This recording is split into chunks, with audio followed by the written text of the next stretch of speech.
Hello guys, in this video I am going to show you how to enable the notifications in the GeoGuessr application.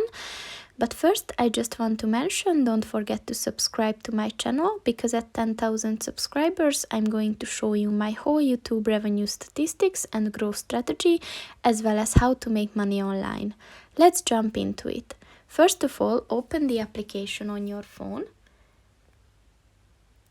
and click on the settings button on the right corner at the top. And if you scroll down a bit, you will see the tag push notifications, and you can see 5 different modes that you can enable if you want to receive notifications from them.